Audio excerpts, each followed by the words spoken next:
इसमें कोई दो राय नहीं, सरकार की प्राथमिकता इस बिल पर चर्चा की है और इसीलिए ये सारी कवायद भी हुई है। छात्रों से बात करना, एफआईआर वापस होना, छात्रों को रिहा करना, बात केवल जंतर मंतर की नहीं है, बात बिहार की और बंगाल की भी है, वहां पर भी छात्रों को उन्होंने कंसिडर किया है सरकार।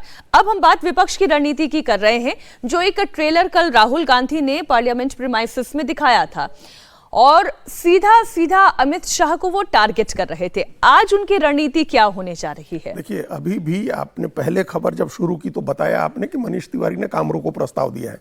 अब इस समय काम रोको प्रस्ताव की जरूरत नहीं है। जब बिल पेश हो गया है और बिल को की चर्चा का समय स्पीकर ने तय कर दिया है और यह तय हो गया है कि प्रश्नकाल समाप्त होते ही जैसे ही शून्यकाल शुरू होगा उस बिल पर चर्चा शुरू होगी। फिर इस समय आपको काम रोको प्रस्ताव देने का कोई मतलब नहीं था। आप इसका मतलब कि उस इशू को इस इशू से जोड़ना चाह रहे हैं। पैलेट गन क्यों चली, छात्रों पर कार्रवाई क्यों नहीं हुई, ये इशू है। इस पेपर लीक पर चर्चा के दौरान भी आप एक मुद्दा ये ले आ सकते हैं और इस पर अमित शाह को भी जवाब देना ही है। गृह मंत्री हैं, वो जवाब देंगे ही, इस बिल पर बोलेंगे।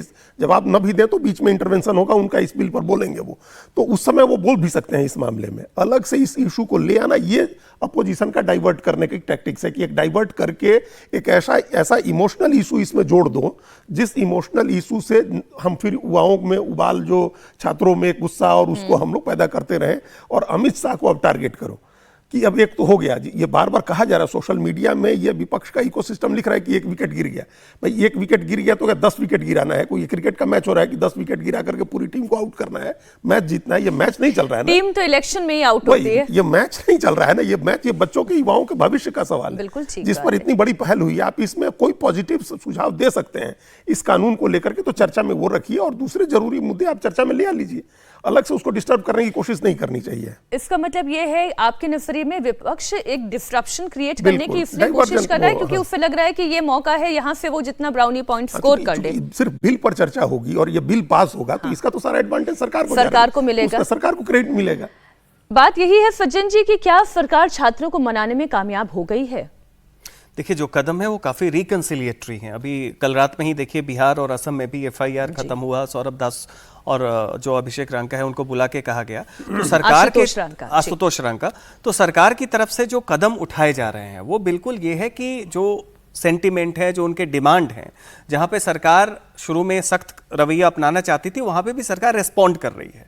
तो निश्चित तौर पे आपके जो मुद्दे थे कि भाई जो एग्जामिनेशन सिस्टम का ओवरहॉल वो हो गया है, उसके लिए ये बिल आना है।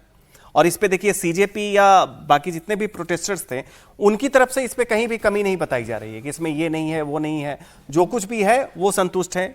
शिक्षा मंत्री का इस्तीफा हो गया है, छात्रों पे कोई कार्रवाई ना हो उस पे बात हो गई है।